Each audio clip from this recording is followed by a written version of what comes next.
বাচ্চারা, আজকে আমরা একটা গল্প শুনবো। সেটা হচ্ছে শিয়ালের উৎপত্তি এবং শিয়াল মারার গল্প। তো শিয়ালের উৎপত্তি কিভাবে হলো দেখো। সৃষ্টির শুরুতে যে শিয়াল ছিল ওর নাম ছিল কিন্তু ইনিশিয়াল। এই শিয়াল আস্তে আস্তে বড় হলো, যখন ও বড় হলো তখন ওর নাম হয়ে গেল সাবস্টেন্সিয়াল।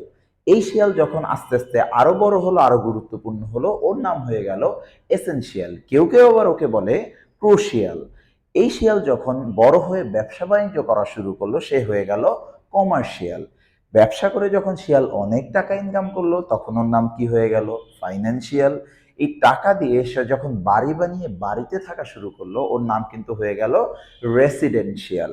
এই শিয়ালের সামনে যখন অনেক সম্ভাবনা তৈরি হলো, অনেক সম্ভাবনাময় শিয়াল সে হলো, তখন কিন্তু তার নাম হয়ে গেল পোটেনশিয়াল। তো এখন খুব গুরুত্বপূর্ণ একটা টিপস তোমাদের দিব, সেটা হচ্ছে আমরা অনেক সময় কিন্তু বলার ক্ষেত্রে অনেক ইংরেজি শব্দ ভুল উচ্চারণ করি, যেগুলো কিনা আমি এতক্ষণ ভুল উচ্চারণ করছিলাম। অর্থাৎ আমরা অনেক ক্ষেত্রেই বলি financial, commercial, potential, confidential, presidential.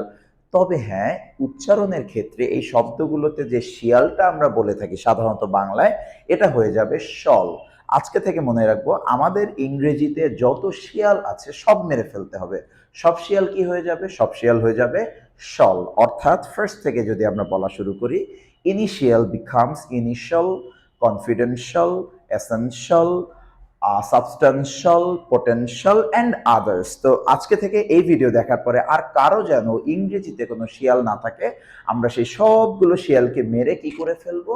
শল করে ফেলবো। আশা করি ভিডিওটি সবার ভালো লেগেছে। ধন্যবাদ।